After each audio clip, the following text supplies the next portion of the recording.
이름 나팔 불 때 나의 이름 나팔 불 때 나의 이름 불을 때에 잠시 참여하겠네 무덤 속에 잠자는 자 그때 다시 일어나 영화로운 부활 승리 얻으리 주가 택한 모든 성도 구름 타고 올라가 공중에서 주의 얼굴 배우리 나팔 불 때 나의 이름 나팔 불 때 나의 이름 나팔 불 때 나의 이름 불을 배에 잠시 참여하겠네 주님 다시 오실 날을 우리 알 수 없으니 항상 기도하고 깨어 있어서 기쁨으로 보좌 앞에 우리 나가서도 그때까지 참고 기다리겠네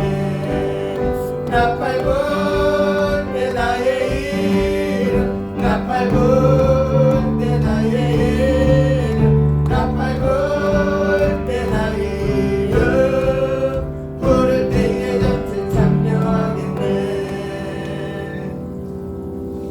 오늘 시간에 기도할 때 하나님, 우리가 마지막 시대를 살고 있는 저희들에게 있어서 꼭 필요한 것은 하나님 주의 영 성령의 충만하심을 허락하여 주셔서 모든 예배와 모든 생활이 하나님 중심, 말씀 중심, 교회 중심의 신앙생활을 해달라고 기도해 주시고요. 두 번째는 한 주간 동안 우리의 삶이 주님 보시기에 거룩하지 못한 부분 이 시간에 말끔히 수각시켜 주셔서 깨끗한 몸, 정결한 마음 가지고 은혜스러운 예배, 은혜를 받는 예배, 그래서 교회의 일꾼으로서의 사명 잘 감당하게 해달라는 이 두 가지 기도 제목 놓고 같이 기도하도록 하겠습니다. 기도합니다. 할렐루야. 하나님 아버지 감사합니다. 아버지 우리들은 하나님의 자녀입니다.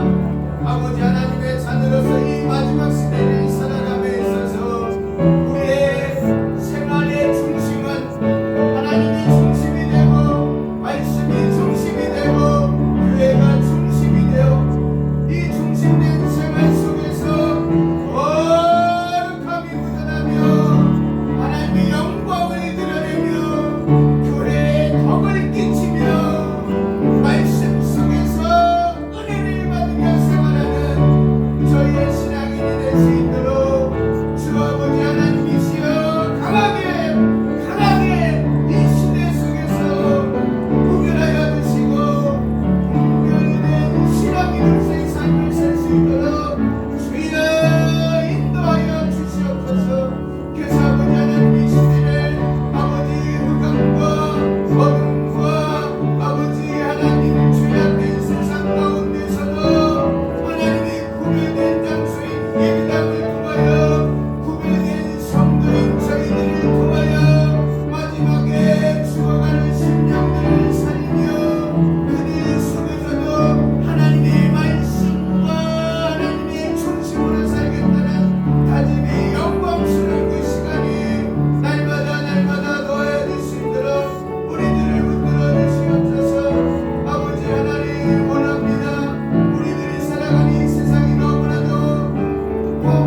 믿음이 될 수 있도록 주여 붙들어 주시옵소서. 다시 한번 원합니다. 우리를 구원하여 주셔서 아버지 이 시대 속에서 죄와 더불어 싸워 승리하는 우리의 삶이 되게 하여 주셨고 하나님이 더 가까이 말씀을 더 가까이 교회를 더 가까이 하는 신앙의 성인이 되게 하여 주셔서 아버지 하나님이 원하시는 삶 아버지 원하시는 삶 죄를 멀리하는 거고 십자가를 가까이 하는 거고 말씀을 가까이 하는 것이 없다니 교회를 가까이 하는 것이고 믿는 자들을 통하여 교제를 하며 영광을 드리는 삶이오니 주의 모든 것을 해결하여 주시고 오로지 말씀으로만 승부하는 삶 교회에 나와서 기도하는 삶 교회에 나와서 헌신하며 무릎 꿇고 영혼을 살리는 삶 될 수 있도록 주여 붙들어주시고 오늘 이 예배가 성령 하나님의 충만하심이 성령 하나님의 기름 부으심이 넘치게 하여 주시옵소서. 예수님의 이름으로 기도합니다. 아멘.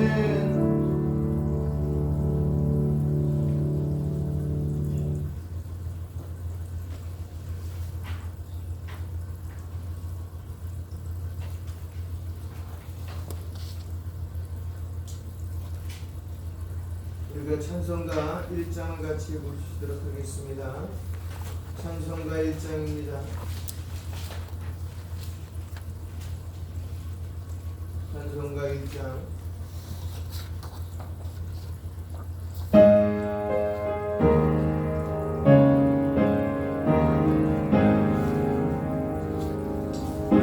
만목의 그는 하나님 온 백성 찬송 드리고 저 찬사여 찬송하세 찬송 성부 성자 성령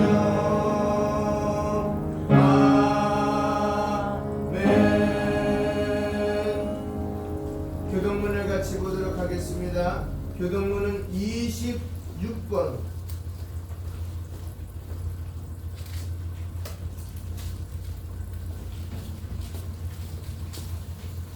26번 시편 50편 말씀입니다. 교동문 26번 시편 50편 말씀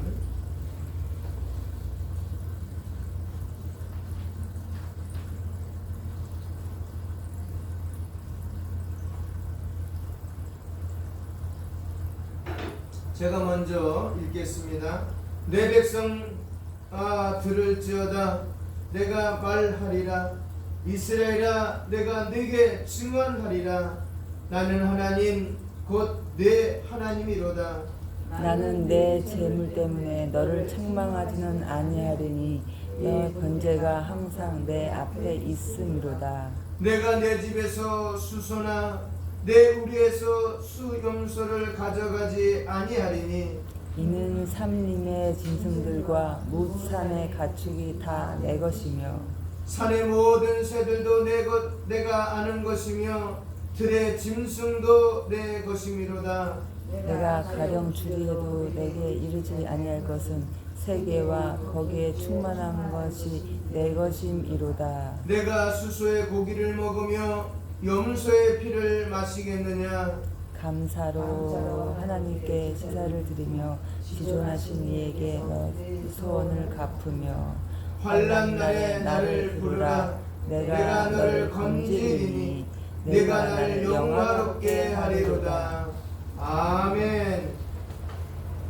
사도신경으로 우리의 신앙을 고백드리겠습니다. 나는 전능하신 아버지 하나님 천지의 창조주를 믿습니다. 나는 그의 유일하신 아들 우리 주 예수 그리스도를 믿습니다. 그는 성령으로 잉태되어 동정녀 마리아에게서 나시고 본디오 빌라도에게 고난을 받아 십자가에 못 박혀 죽으시고 장사된 지 사흘 만에 죽은 자 가운데서 다시 살아나시며 하늘에 오르사 전능하신 아버지 하나님 우편에 앉아 계시다가 거기로부터 살아있는 자와 죽은 자를 심판하러 오십니다. 나는 성령을 믿으며 거룩한 공교회와 성도의 교제와 죄를 용서받는 것과 몸의 부활과 영생을 믿습니다. 아멘.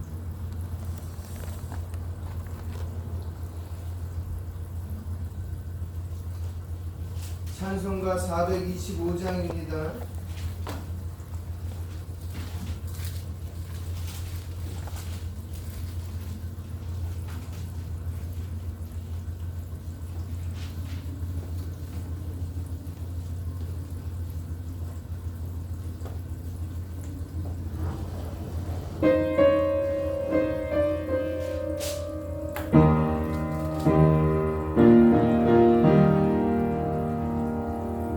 주님의 뜻을 이루소서.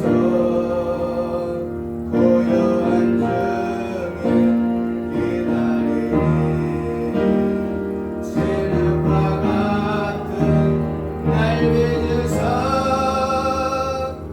주님의 영상 만드소서. 주님의 뜻을 이루소서. 주님 발 앞에 엎드리니 살피시사 눈보다 이게 하옵소서. 주님의 뜻을 이루소서. 병들어 몸이 피곤할 때 권능의 손을 내게 펴사 강건케 하여 주옵소서. 주님의 뜻을 이루소서. 온전히 나를 주장하사 주님과 함께 동행함을 만민이 알게 하옵소서.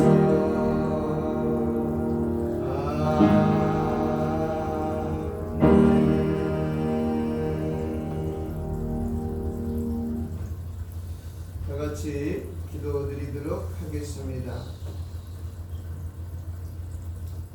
높으신 하나님을 찬양합니다. 주님을 소망하고 바라는 우리들에게 참 소망을 주시고 믿음으로 살아갈 수 있도록 붙들어 주신 것을 감사합니다. 주님의 높으심과 능력을 온전히 찬양하게 하시고 하나님의 능력과 아름다우심을 늘 높이게 하옵소서. 2024년 6월 마지막 주일입니다. 2024년의 절반을 보내고 6월의 마지막을 맞아 하나님께 나와 예배합니다. 믿는 자들의 예배를 기뻐하시고 기쁨으로 주님을 찬양하는 자들에게 복 주시는 하나님을 찬양하기를 원합니다. 어리석었던 지난 시간들을 하나님께 회개합니다. 말씀을 따르지 않고 세상이 좋아서 유혹에 빠져 살았던 지난 시간들을 회개합니다. 자비로우신 하나님, 주의 긍휼로 저희들의 죄를 사하여 주옵소서. 하나님의 도우심과 사랑으로 다시 일어나기를 원합니다. 우리의 삶을 주관하시는 하나님 아버지, 저희들에게 늘 사랑과 은혜로 붙들어 주시고 주의 크신 사랑을 베풀어 주신 것을 감사합니다. 살아가는 동안 주의 은혜를 묵상하고 주를 따라 살아가는 삶이 되기를 원합니다. 주님은 항상 저에게 가장 좋은 것을 주시는 분이십니다.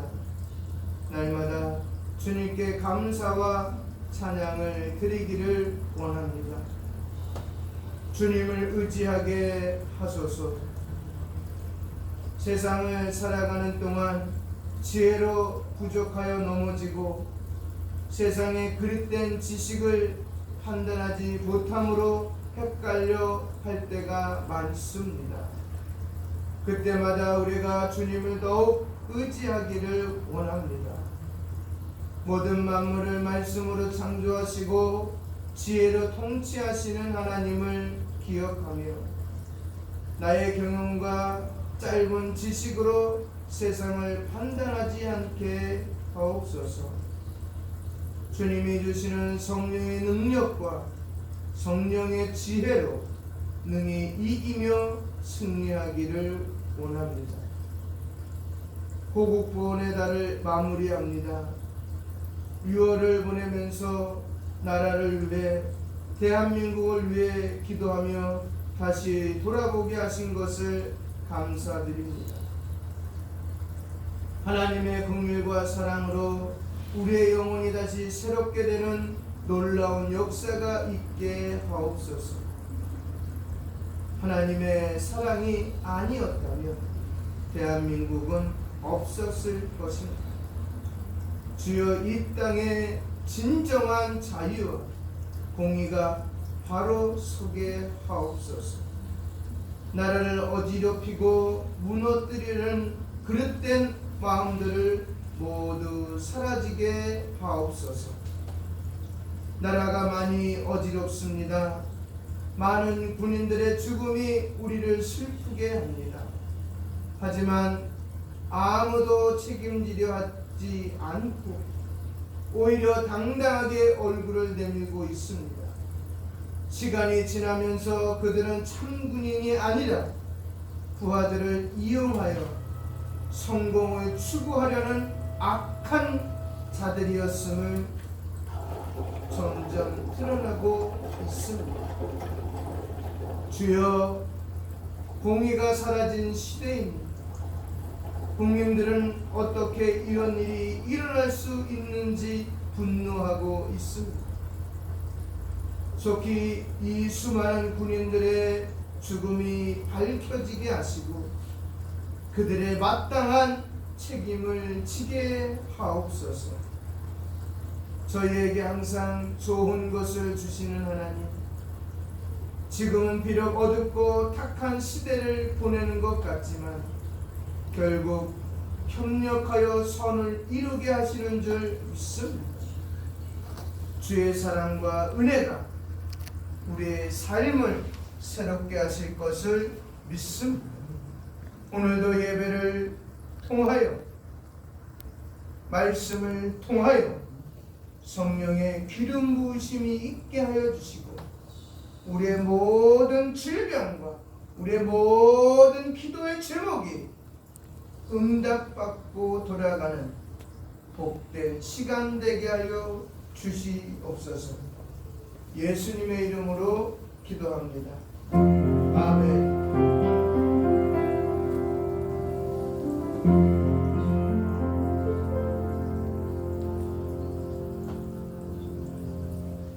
찬송가 227장입니다. 성만찬 찬송가 227장입니다.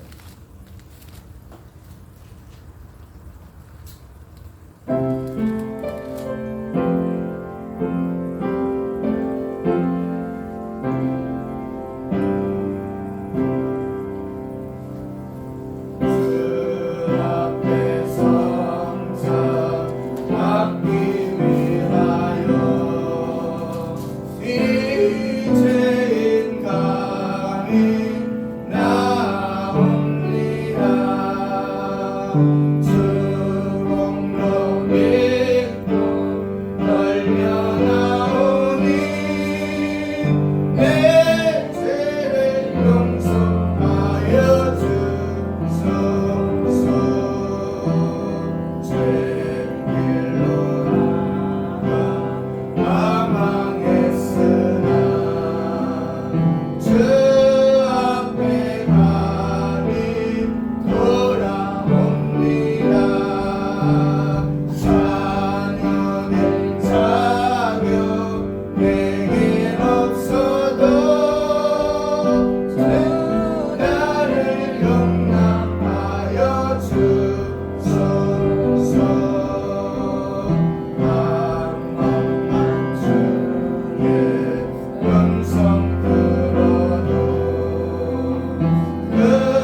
바랍니다.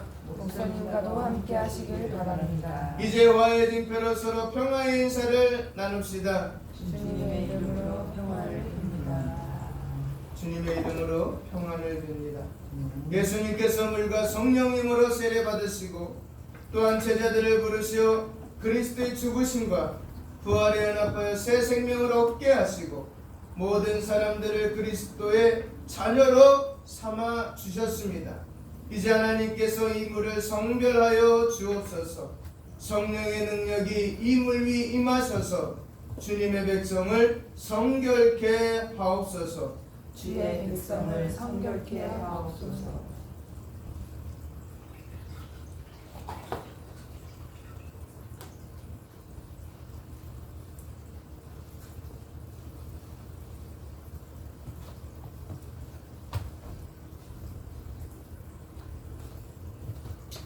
거룩하시며 전능하시고 영원하신 하나님, 그리스도께서는 최후의 만찬으로 예전을 제정하사 저희로 하여금 십자가와 부활을 기념하는 축제로 지키게 하시고 먹고 마시는 것으로 주님의 임재를 맛보게 하셨나이다.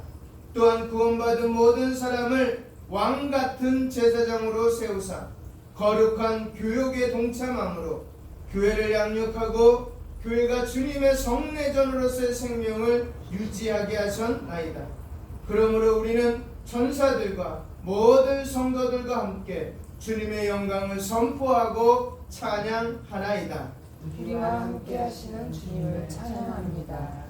성만찬 말씀 같이 보도록 하겠습니다. 고린도전서 11장입니다.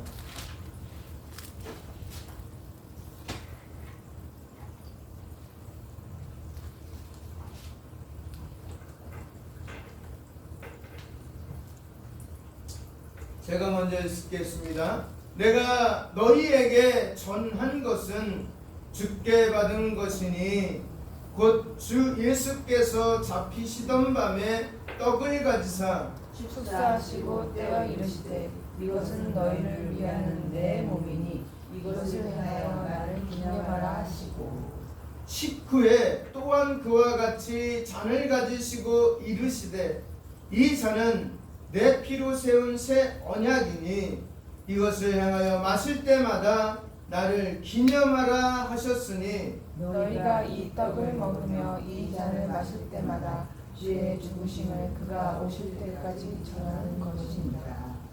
아멘. 거룩하신 하나님, 일찍이 세상에 보내셨던 성령님을 지금 이곳에 보내사 이 식탁을 성별하여 주옵소서.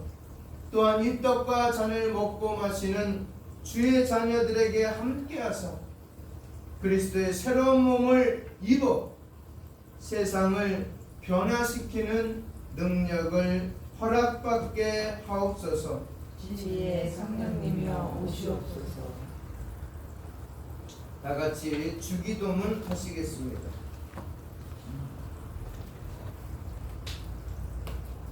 하늘에 계신 우리 아버지, 아버지의 이름을 거룩하게 하시며 아버지의 나라가 오게 하시며 아버지의 뜻이 하늘에서와 같이 땅에서도 이루어지게 하소서.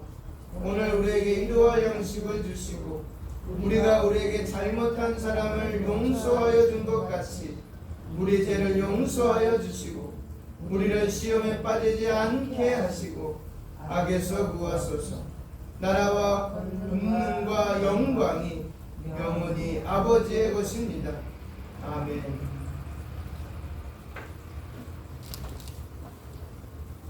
이제 떡과 잔을 놓고 기도드립니다.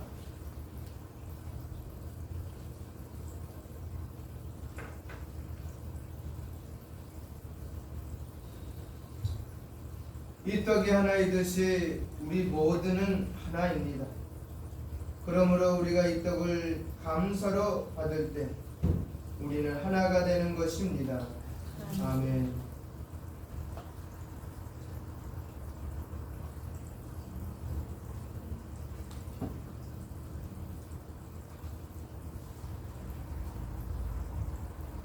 이 잔은 그리스도의 희생을 상징합니다. 그러므로 우리가 이 잔을 감사로 받을 때 우리는 그리스도의 희생과 언약에 참여하는 것입니다. 아멘.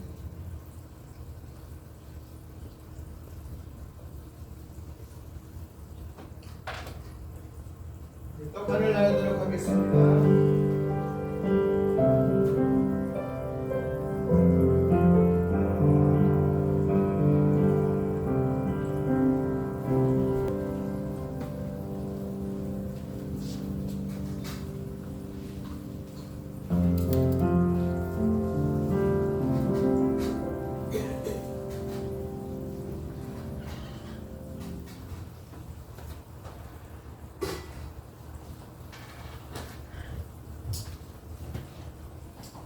이제 우리 모두 함께 감사의 기도를 드립시다. 영원하신 하나님, 구원의 신비를 저희에게 보여주시고 생명의 양식과 성령님을 부어주시니 감사합니다.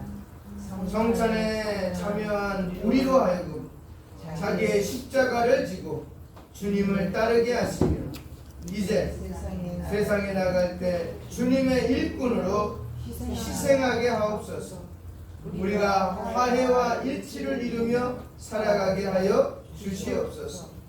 우리에게 새 삶을 주신 예수님의 이름으로 기도합니다. 아멘. 하나님 말씀 같이 보겠습니다.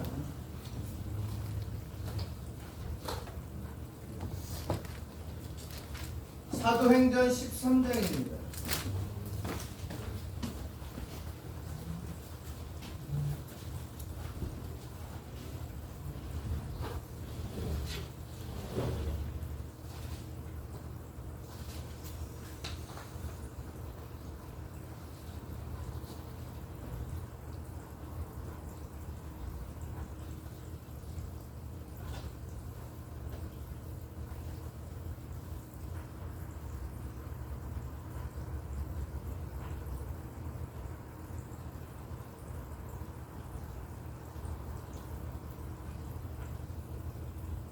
이 22절 한 절만 읽도록 하겠습니다.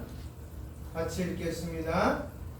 해하시고 다윗을 왕으로 세우시고 증언하여 이르시되 내가 이새의 아들 다윗을 만나니 내 마음에 맞는 사람이다. 내 뜻을 다 이루리라 하시더라. 아멘. 사도행전 13장 22절이에요. 우리 그냥 다 같이 한번 천천히 읽도록 하겠습니다. 시작. 해하시고 다윗을 왕으로 세우시고 증언하여 이르시되 내가 이새의 아들 다윗을 만나니 내 마음에 맞는 사람이다. 내 뜻을 다 이루리라 하시더니. 아멘. 누구의? 다윗. 성군 다윗. 아시죠? 영화도 많이 나왔고 다윗과 골리앗이라는 우리 영화관에서 본 분도 있고 아니면 집에서 주말에 영화를 통해서 보신 분들도 있고 아니면 비디오샵 가서 빌려서 보신 분들도 있을 겁니다. 그렇죠? 다윗, 그 다음에 그 아들이 솔로몬. 이스라엘에게 있어서 가장 왕성한 시기가 그 두 시기예요. 나라를 만들고 가장 왕성한 시기가 다윗의 40년, 솔로몬의 40년, 도합 80년의 세월 동안은 이스라엘이라, 지금 이스라엘 있잖아요. 남유다가 북이스라엘 갈라지기 이전에는 가장 왕성한 시기. 그렇죠? 그래서 예수님을 이야기할 때 예표를 구약을 누구 얘기해요? 대부분 다윗을 얘기해요. 다윗의 가문을 통해서 오실 메시아, 그분이 우리를 어디로부터요? 로마로부터 해방을 시켜주시고 삶을 보장해 주실 것이다 라고 이야기를 해요. 그래서 예수님이 지상사역 3년 6개월 할 때 그 모든 구약의 예언을 이루어갈 때마다 그들은 누구를 본 거예요? 다윗을 본 거예요. 그래서 그를 뭐로 삼으려고 했던 거예요? 임금 삼고자 했잖아요. 그 목적은 하나예요. 예수님이 생각했던 목적과 반대되는 목적이에요. 예수님이 세우고자 하는 목적은 뭐였었어요? 회복이에요. 회복. 근데 그들이 따라다니는 목적은 뭐예요? 그들도 회복이에요. 근데 이들은 나라의 회복을 말하고 있지만은 예수님의 회복은 뭐의 회복이에요? 영의 회복이에요. 잃어버렸던 하나님의 형상을 회복시키는 거예요. 그처럼 다윗은 이스라엘 민족에게 있어서 위대한 인물이에요. 그럼에도 불구하고 우리 성경에서 보면 다윗의 연약함 또한 있다는 것을 아셔야 돼요. 그렇죠? 다윗의 연약함, 강함도 있지만 약함도 있다는 거예요. 강함과 약함을 통해서 하나님 오늘 본문 말씀대로 뭐예요? 내 마음에 맞는 사람으로 자랐다는 거예요. 할렐루야. 그 우리도 그렇게 자라야 될 거 아니에요. 그렇죠? 우리도 하나님의 마음에 맞는 자가 되어야 되잖아요.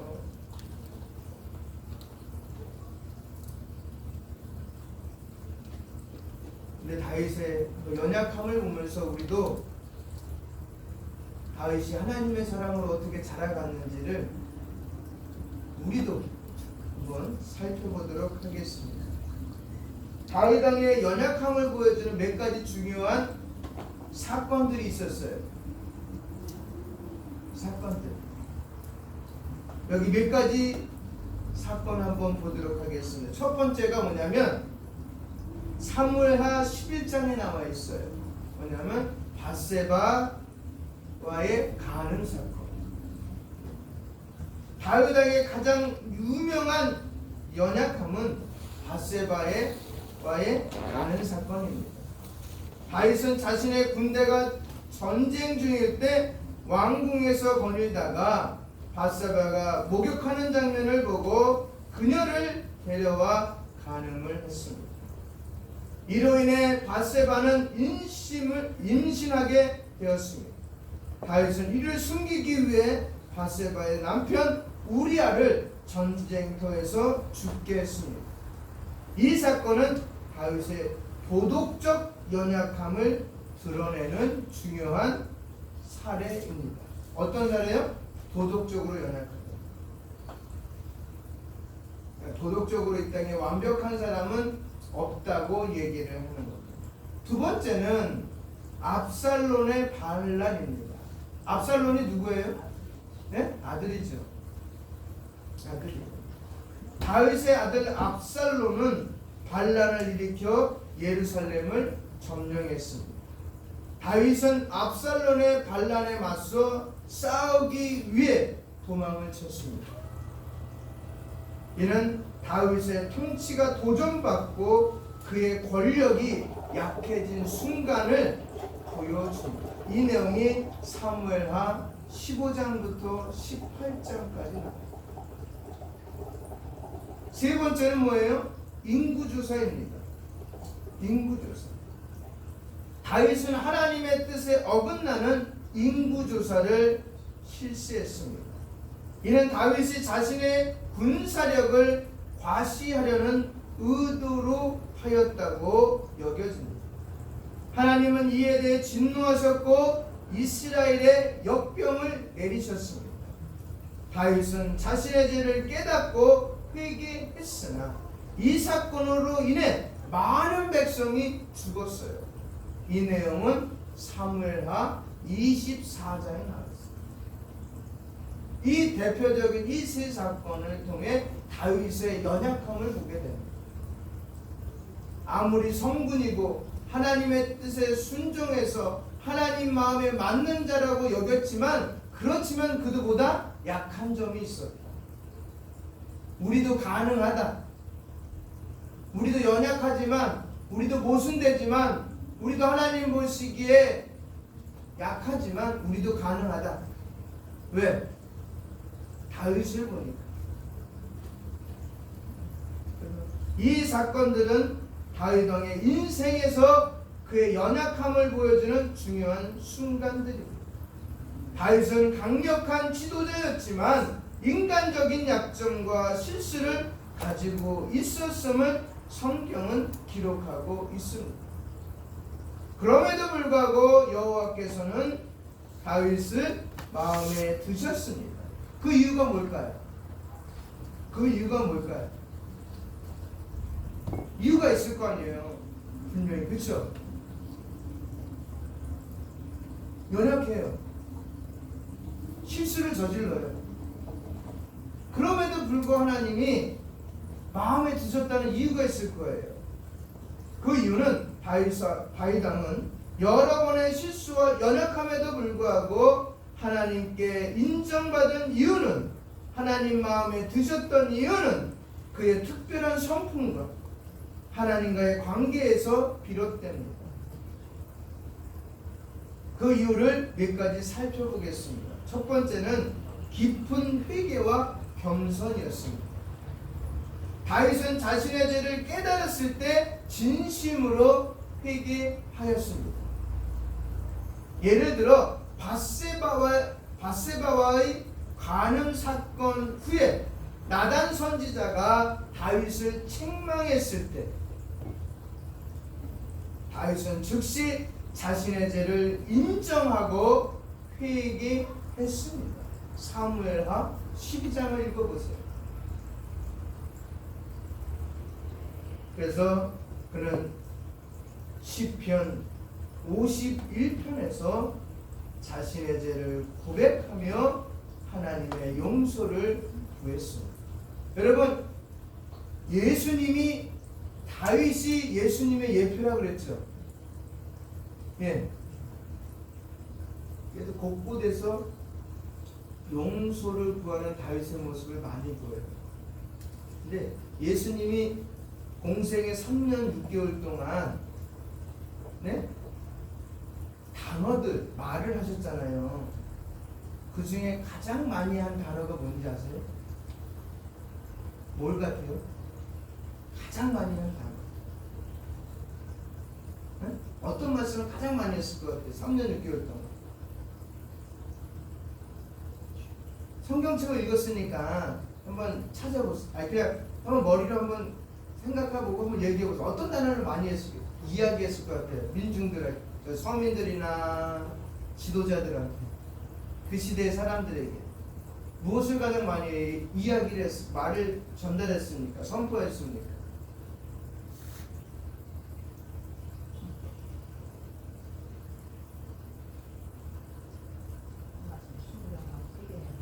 순종하고 회개하라. 그것도 있긴 있어요. 근데 밀려요. 순위에서는 1, 2, 3위에서 밀려요. 네? 그것도 밀려요. 그거 있긴 있어요. 근데 그것도 밀려요. 넘버 탑은 아니에요. 탑은 아니에요. 뭐냐면 용서하라. 예수님이 3년 6개월 공생애 동안 가장 많이 했던 말이 뭐냐? 용서. 용서. 왜? 하나님이 어떤 분이기 때문에 용서의 하나님. 그분이 용서해서 우리를 회복시켜 준 거 아니에요? 사랑해서도 회복시켜 주지만 정말 용서해서. 그러니까 다윗이 이거를 갖고 있었다는 거, 하나님 앞에. 용서해달라. 뭐에 대해서? 죄에 대해서. 그거에 대해서 하나님은 반응을 보이시는 거예요. 우리들도 마찬가지예요. 그래서 가장 좋은 표현이 뭐예요? 예수님과 베드로의 대화 중에 나오잖아요. 얘들아, 몇 번 정도 용서하는 것이 정답이니? 라고 얘기했을 때 뭐라고 해요? 베드로는 그래도 용감하게 얘기하잖아요.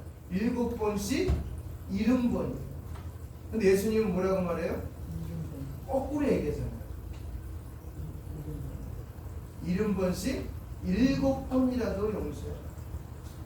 그것이 믿는 자들이 갖고 있어야 될 뭐예요? 예수님의 명령이에요. 명령은 하라는 거예요? 하지 말라는 거예요? 하라는 거예요. 오도예요, 오도. 그 명령이 떨어졌어요. 그럼 그거에 대해 해야 돼 말아야 돼요? 해야 되죠. 그거를 예수님은 가장 많이 얘기했대요.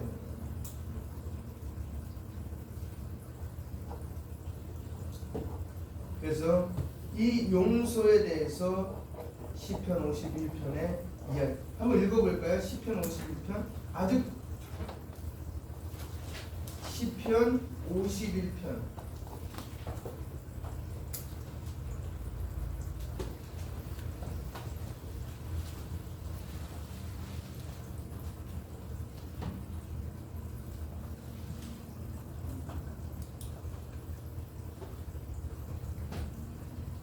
1절부터 읽어보겠습니다. 시작.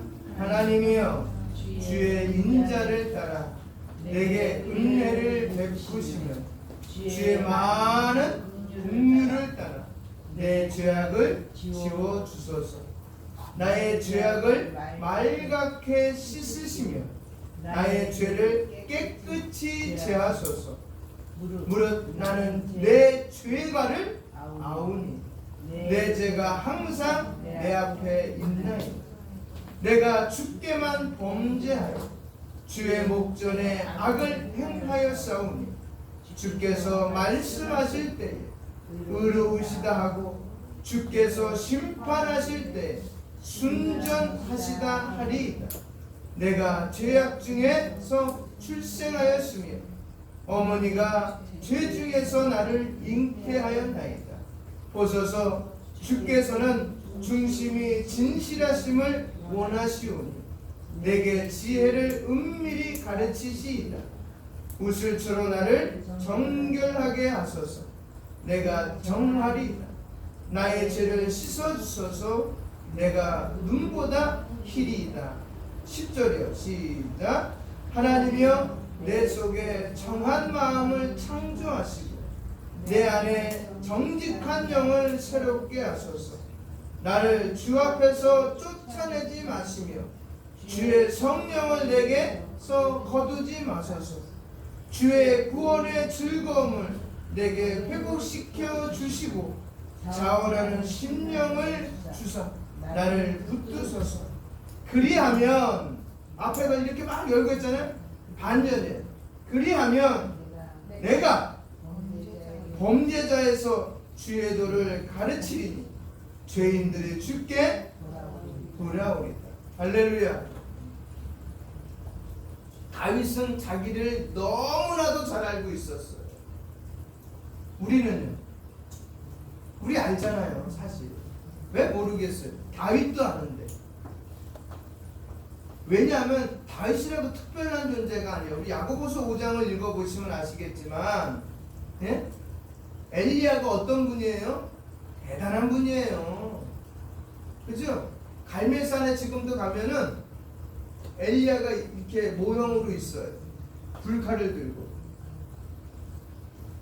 그 앞에 기념교회가 있고 그 밑에가 이스라엘 평화입니다. 이스라엘 나라에다 가장 기름진 땅에 이스르엘 평화가 있어요. 거기서 그 장소를 먹기 위해서 매번 싸웠대요. 근데 이스라엘을 지켜주신 하나님. 근데 그 엘리야가 대단한 분임에도 불구하고 야고보서에서 뭐라고 표현하냐면 너하고 엘리야는 같아 그렇게 표현해요. 성정이 같아. 그러니까 신처럼 맞들지 말라는 거예요. 위대하다고 얘기하지 말라는 거예요. 똑같다는 거예요. 그래서 바울이 복음을 증거하다가 아덴에서 뭐라 그랬어요? 복음을 증거했더니 그 백성들이 뭐라 그랬어요? 이거 신의 소리다. 그리고 기적과 이적을 베푸니까 이거는 그들이 섬겼다는 뭐예요? 제우스 섬기고 허메와 스스라고 했잖아요. 제우스와 또 다른 신을 섬기고 있는데 그것이 사람의 몸을 가지고 이 땅에 왔다. 그래서 그들이 뭘 갖고 왔어요? 짐승을 가지고 오고 가인을 가져오고 재물을 가지고 와서 드리려고 했더니 바울이 뭐라 그랬어요? 엎드려서 하지 말아요. 나도 너와 같은 보다 사람이다. 사람이에요. 그럼 다윗이 그렇게 했다면 우리 할 수 있을까요? 못할까요? 한다는 거지. 우리도 내 자신이 얼만큼 하나님께 연약한 존재인지 알기에 철저한 회개와 용서함을 구할 수 있다는 거. 이거를 우리에게 인간에게만 주셨다는 거예요. 그 인간은 어떤 인간이에요? 우리 아까 찬송가 168장을 불렀잖아요. 구원받은 그 다음에 선택받은 자에게만 주신 은혜인 줄 저는 믿습니다. 아멘입니까? 그렇기 때문에 여러분이 하나님께 사랑받는 존재이고 특별한 존재라는 거예요. 믿어지시면 아멘 하시기 바랍니다.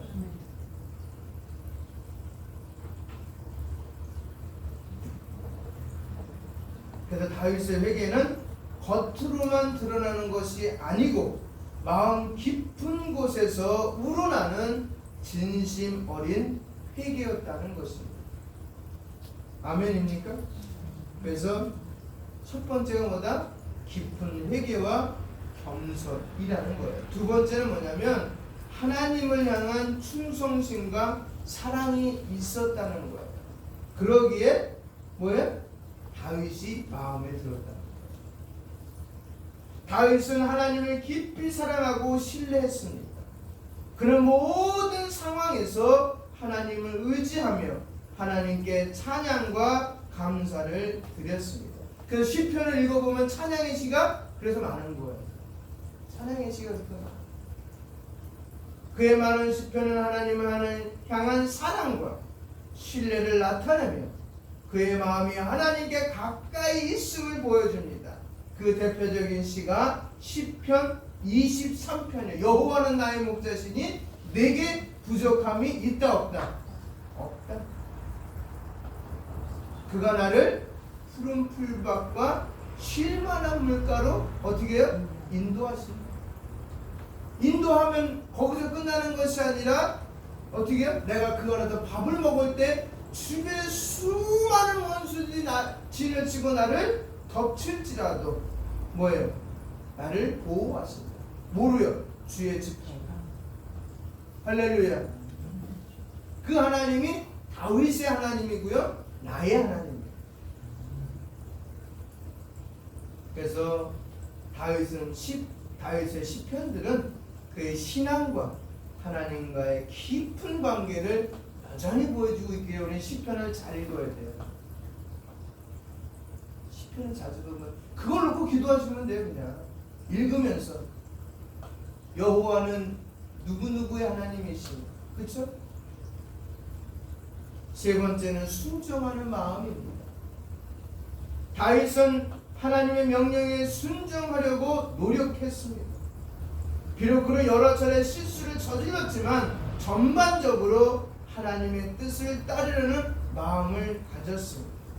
사울 왕과는 달리 다윗은 하나님께서 자신에게 요구하시는 바를 이해하고 그것을 수행하려고 했습니다.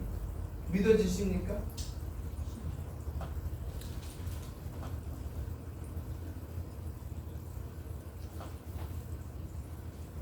그랬을 때 오늘 본문 말씀대로 사도행전 13장 22절 보면 뭐라고 되어 있어요? 내 마음에 맞는 사람이라는 장면이 드러나는 거예요. 이랬을 때 이는 다윗이 완벽해서가 아니라 그의 마음이 하나님을 향하고 있었고 그의 삶의 중심이 하나님이었기 때문입니다. 다윗의 인간적인 연약함에도 불구하고 그의 하나님에 대한 사랑과 헌신, 회개하는 마음이 하나님께서 그를 기뻐하신 이유입니다. 그럼 성도들, 우리들은 다윗과 같은 삶을 유지하기 위해서 실천해야 될 것이 있다는 거예요. 그래서 잘 생각해야 돼요. 자, 공의 부분은 우리가 손댈 게 없어요. 공의와 실천이 있는데 하나님의 공의로 이루어지는 모든 사건은 내가 관여할 게 하나도 없다는 거예요. 그러나 실천하는 것은 어떻게 우리가 관여가 되어야 된다. 그 대표적인 공의가 뭐냐면은 거듭남이에요. 거기에 우리의 의가 하나도 들어가지 못합니다. 그렇지만 그 의가 거듭남의 의가 우리에게 입혀주시는 순간, 내가 공의가 회복되는 그 순간부터의 삶은 실천적인 부분이에요. 거기는 어떻게 돼요? 거기는 어떻게 돼요? 실천하려는 거예요. 거기는 명령형도 있고, 그렇죠? 뭐든지 실천하려는 거예요. 전도하라고 하는 거예요. 염려하지 말라 그럼 염려하지 않은 거예요. 기도하라 그럼 기도하는 거예요. 아까 말씀드린 용서하라 그럼 용서하는 거예요. 사랑하라 하면 하는 거예요. 그래서 이스라엘 백성들이 모세 오경을 통해서 뭐를 찾아냈어요? 그들만의 계명 율법을 찾아낸 거잖아요. 그래서 총 613가지를 찾아냈다고 얘기 드렸잖아요. 그래서 365가지 뭐 하라? 하라 하지 마라. 어? 하라. 나머지는 하지 말아라. 우리도 마찬가지예요. 이제 공의를 통하여 우리가 회복되었으면, 하나님의 공의를 통해서 의로움이 회복되었다면 우리가 이제 실천적인 삶으로 드러나야 되는 거예요. 그래서 그게 뭐냐면 접붙임의 원리예요. 예를 들어서 장미는요, 처음부터 장미가 아니에요. 뭐를 잘라요? 좋은 찔레나무를 잘라요. 그거 갖다가 연약한 뭐예요? 장미대를 꽂아요. 그러고 나서 장미대가 두꺼워지는 거예요. 근데 잘라서 접붙임에도 불구하고 장미가 하는 말, 난 너가 싫어, 찔레가. 너 나부터 나랑 근본이 틀려. 나는 그냥 찔레가 아니라 장미로 자랄 거야. 그러면 찔레나무를 잘라서 접붙인 효과가 없는 거죠. 이유가 없고 목적이 없잖아요. 우리를 구원한 목적이 없잖아요. 분명히 우리를 통해서 하나님이 하고자 하는 목적은 뭐예요? 마태복음과 베드로전서에 나오잖아요. 세상에 소금이 되고 세상에 빛이 되길 원하는 거고, 베드로전서의 5장에 뭐라고 돼요? 우리를 통하여 하나님의 덕이, 빛이 활짝 드러내기를 원하시는 거잖아요. 이거 실천적인 면이에요. 이런 실천을 얘기하는 거예요. 그래서 몇 가지 말씀드리겠습니다. 첫 번째가 뭐 똑같아요. 다윗하고 똑같아요. 뭐야? 깊은 회개와 죄의 고백. 왜? 이것이 공의를 드러내는 첫 번째 증거이기 때문에. 내가 하나님 앞에서 죄인이라는 걸 드러내는 것, 이것이 가장 첫 번째예요. 아무리 뒤에 것이 많이 할지라도 이것이 없다면 그냥 울리는 꽹과리예요. 빈 항아리에 초기만 요란하다는 거예요. 다윗의 삶에서 가장 주도된 특징 중 하나는 그의 깊은 회개였습니다. 성도들은 자신의 죄를 깨닫고 진심으로 회개하는 마음을 가져야 합니다.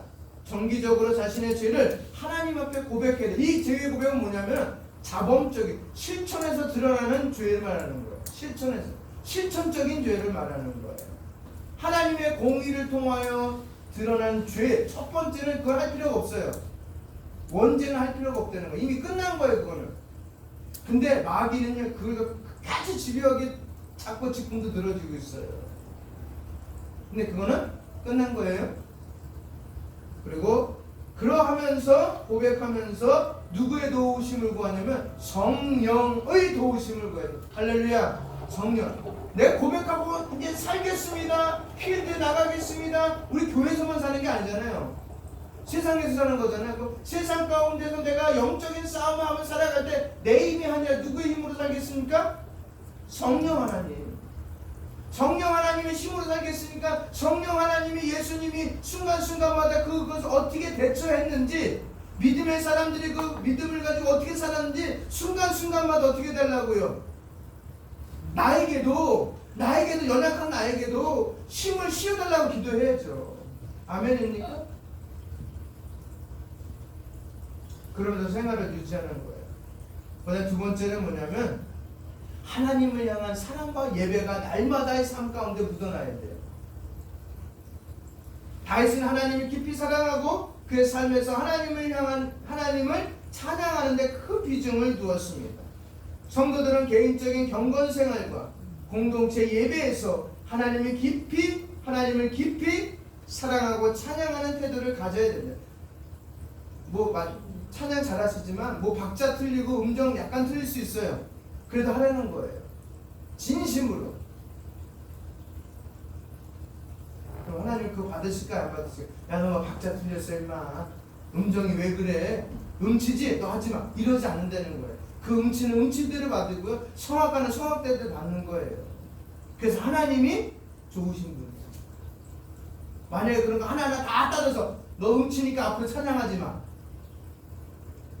너 기도 못하니까 기도하지 마. 그랬다면 몇 명이나 과연 기도하고 찬양할까?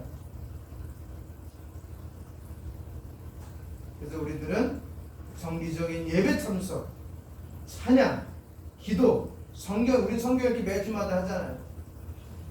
그렇죠?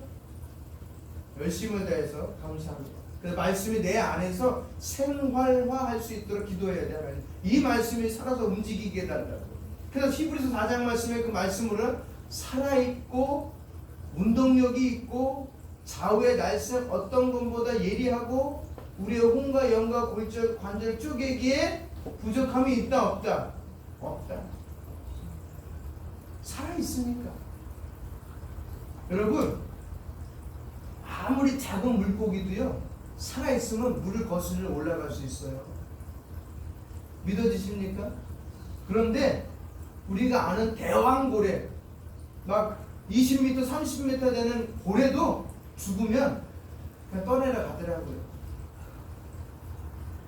그래서요, 어린 아이가 기도할지라도 입을 모아서 아버지 이렇게 기도할지라도 마귀는 도망가는 거예요. 그래서 아멘입니까? 그 다음에 성경 중심의 삶을 살아야 됩니다. 성경을 삶의 최정선으로 돼요. 그래서 제가 말씀드린 장로교 신조가 있어요. 12신조. 12신조의 첫 번째 신조가 뭐냐면은 성경 말씀은 유일하며 우리 신앙인들의 삶에 뭐가 된다? 모범이 됩니다. 이게 장로교 신조. 인터넷 들어가서 찾아보시면 돼요. 그냥 다 나와. 장로교 12신조. 목사 시험 볼 때 꼭 나오는 거예요. 그 위에서 다 쓰는 거예요. 지금 다 외우지 못하는데 시험 볼 때는 12신조를 다 외워서 놨어야 돼. 그리고 사도신경 시험 봐요. 그걸 갖고 다 조지시나 서론부터 종말론까지 다 해석해서 써야 돼. 그러면은 페이지 몇 페이지가 돼? 다 쓰는 거예요. 성도는 성경을 규칙적으로 읽고 묵상하고 그것을 우리 모든 삶의 영역에서 실천하려고 노력해야 돼요. 한번 해보세요. 365일이라는 달력이 있잖아요. 오늘부터 360일부터 한번 해보세요. 이해하니까. 성경 읽다 보니까 명령이 예를 들어서 오늘 읽었는데 사랑하라. 그럼 한번 사랑하라고 오늘 한번 실천해 보세요. 그 다음날 읽었는데 기도하라. 하면 기도 한번 실천해 보시는 거예요. 그 다음에 대접하라. 그럼 한번 실천해 보는 거예요. 그 다음에 용서하라. 그러면 읽었던 용서할 때가 명령형에 나오면 그걸 끄집어내서 한번 달력에 한번 써보고 한번 어떻게 해보라고요? 360도 한번 해보고 나서 삶의 변화가 있는지 없는지 한번 보세요. 또 하나, 바울이 아까 예수님이잖아요. 예수님이 가장 많이 했던 말이 뭐라고요? 3년 6개월 동안 용서하라. 그럼 바울은요? 가장 많이 했던 말. 머리를 굴리면 안 되는 거예요. 그냥 성경을 읽었더니 뭐가 있다는 거예요. 예수님이다. 그것도 있죠. 다른 분은 없으세요? 가장 많이 했던 게 뭔지요? 인사하라.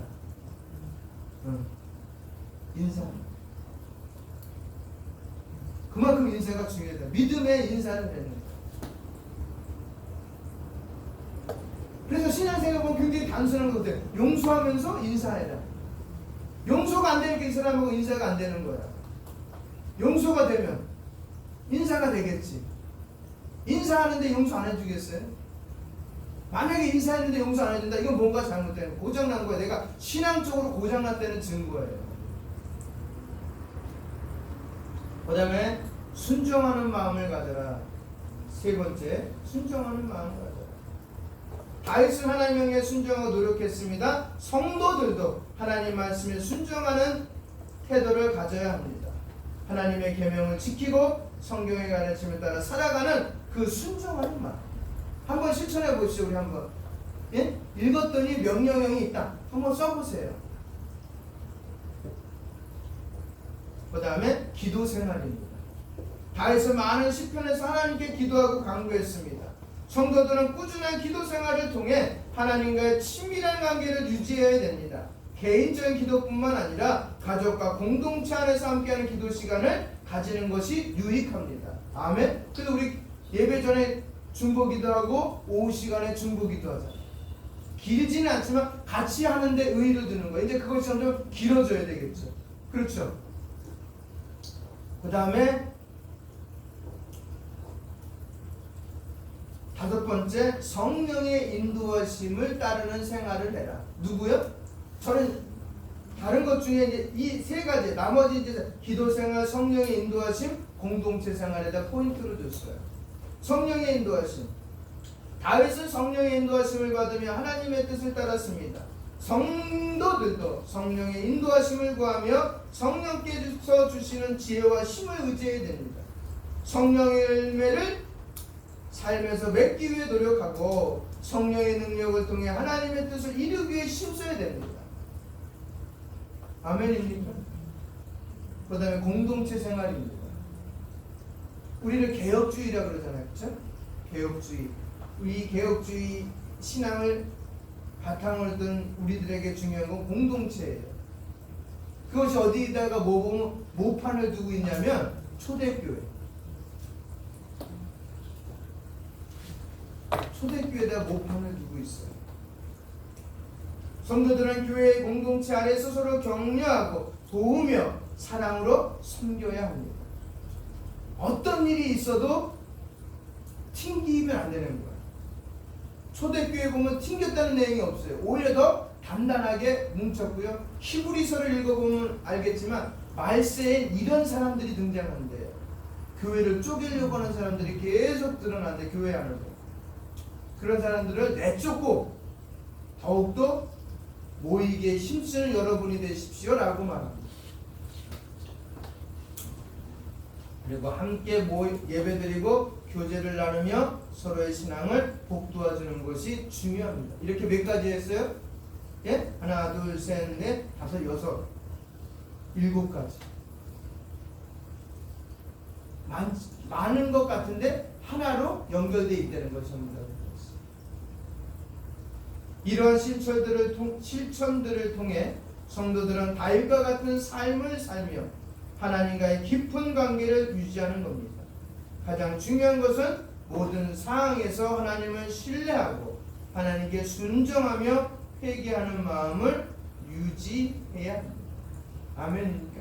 그랬을 때 하나님의 맞는 사람이 되는 거예요. 믿어지십니까? 아멘입니까? 우리 이런 삶을 살겠다고 고백해야죠. 어떤 삶이요? 하나님의 마음에 맞는 사람이 되겠다고 우리 잠시새가 기도하도록 하겠습니다. 하나님 아버지 감사합니다. 오늘 본문 말씀 제목대로 다윗은 어떻게 하나님께 맞는 사람이 되었는지를 살펴보았습니다. 그의 연약한 부분도 있었지만은 그 연약한 것을 강점으로 바꾼 것이 다윗입니다. 우리의 연약함 있습니다. 그러나 우리 연약함이 강점이 될 수 있도록 성령이여 붙들고 인도하여 주셔서 강하게 하나님의 사람으로 거듭나는 날마다의 삶이 빛이 되고 소금이 되며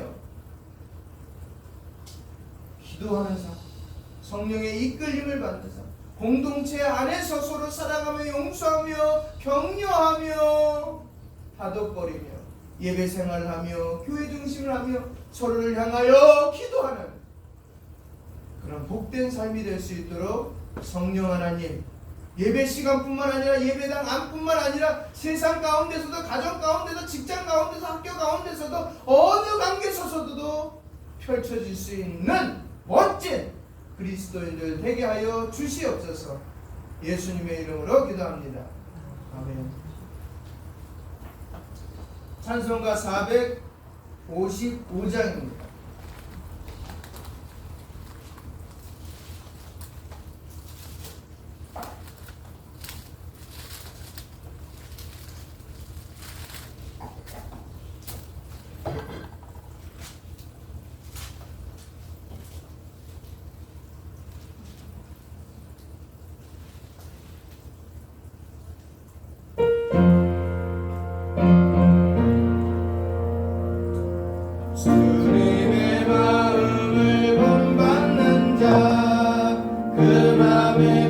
영광이 찾아오면 험악한 세상을 이길 힘이 하늘로부터 일망이로다. 주님의 마음 받아 살면서 그 거룩하신 나도 이루리. 주 모습 내 눈에 안 보이며 그 음성 내 귀에 안 들려도 내 영혼 날마다 주를 만나 신령한 말씀을 배우도다. 주님의 마음 받아 살면서 그 거룩하신 나도 이루리. 가는 길 멋지고 험하여도 내 맘에 불평이 없어지는 십자가 고난을 이겨내신 주님의 마음 본마음이라. 주님의 마음 받아 살면서 그 거룩하신 나도 이루리. 주 예수 세상에 다시 오신 그날의 무성도 변화하여 주님의 빛나는 그 영상을 다 함께 보며 주 찬양하리. 주님의 마음 받아 살면서 그 거룩하신 나도 이루리.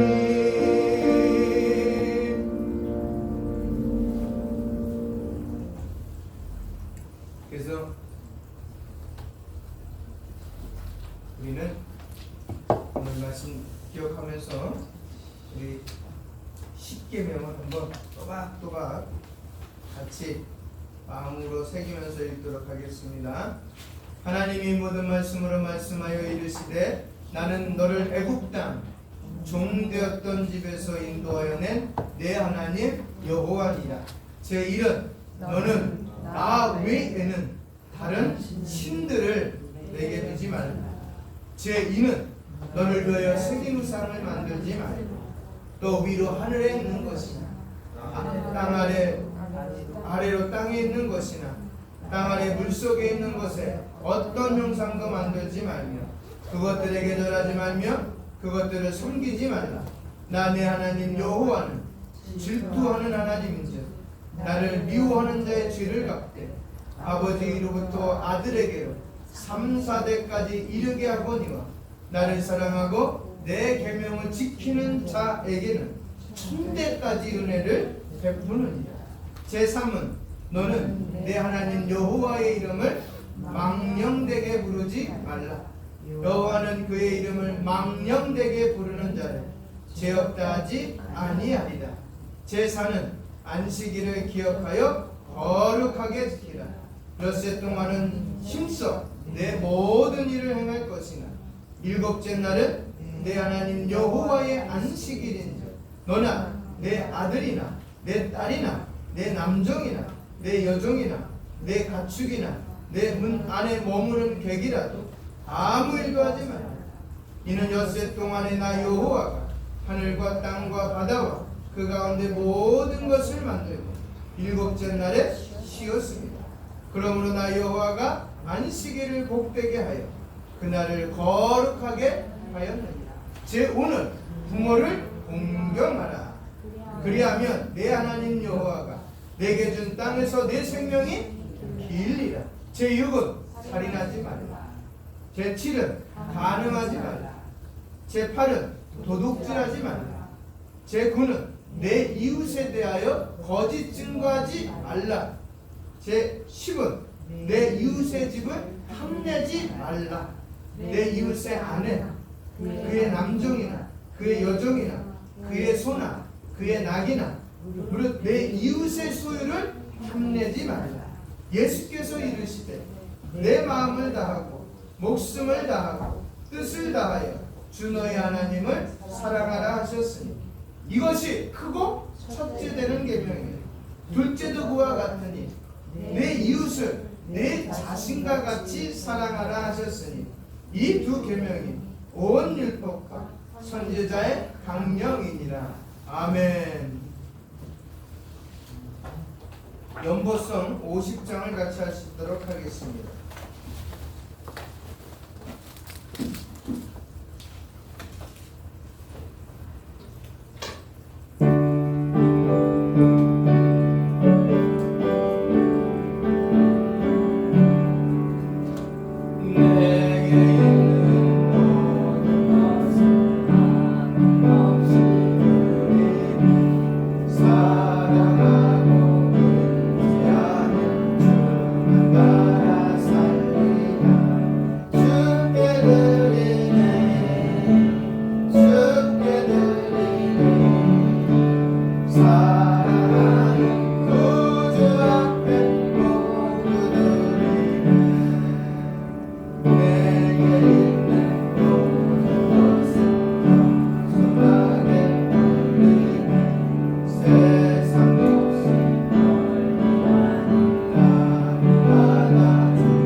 기도드립니다. 주신 것도 여호와여, 취하시는 것도 여호와여, 알몸으로 와서 알몸으로 돌아가는 것이 우리의 인생임을 욥을 통하여 고백되었음을 봅니다. 우리가 옷을 입고 살아가는 기간 동안 우리에게 주신 은혜가 많음을 고백합니다. 물질의 복도 주셨고, 자녀의 복도 주셨고, 가문의 복도 주셨고, 개인의 복도 주셨고, 이렇게 많은 복을 주신 가운데 하나님 그 복을 가지고 이웃을 위하여, 교회를 위하여, 아버지 교회 목회자들을 위하여, 또한 선교사들을 위하여, 하나님 지역과 교단의 작은 교회들을 위하여 헌신하며 협력하며 선을 이루라고 우리들에게 연보를 허락하신 줄 믿사옵나니, 이 연보가 마음을 다하고 뜻을 다하고 성품을 향하여 드린 연보이니 아버지 하나님 그의 마음을 받아주셔서 많은 일을 하고 돌아가는 귀하고 복된 성도들 되게 하여 주시옵소서. 예수님의 이름으로 기도합니다. 아멘. 또 광고 말씀은 크게 다른 거 없고요. 이제 6월 달이 지나면서 등장하는 것이 장마입니다. 늘 조심하시고요. 많이 쉴 때도 조심하고, 물 많은 데 가지 마세요. 바닷가 가지 말라는 게 아니라 물 있는데, 웅덩이 있는데 가지 마세요. 잘못하면 이렇게 전신주나 전기가 연결된 부분이 없지 않아 있어요. 간간히 공사하다가 그러다가 감전돼서 돌아가신 사건이 뉴스에 간간히 등장합니다. 그런 부분들 조심하시고요. 그다음에 꼭 나가실 때 우산 가지시고 아니면 장화를 신으시든지 철저히 준비하실 때 나가시고요. 덥습니다. 그러니까 또 추위와 더위가 있을 때 있으니까 건강 조심하시고요. 교회를 위해서 늘 기도해 주시는 우리 집사님, 권사님, 성도들님들 되시길 바랍니다. 축도로 마치도록 하겠습니다. 지금은 우리 주 예수 그리스도의 은혜와 아버지 하나님의 사랑과 성령 하나님의 인도하심과 교통하심이 다윗이 하나님의 마음에 맞는 사람처럼 살기를 과 같이 살기를 다짐하며 돌아가는 우리 성도님들 머리 위에와 그 가정과 직장과 사업터 위에 또한 학업 위에 교단과 신학교와 파송된 선교사님과 지역의 모든 교회와 목사님들 위해 지금부터 영원토록 함께 있을지어다.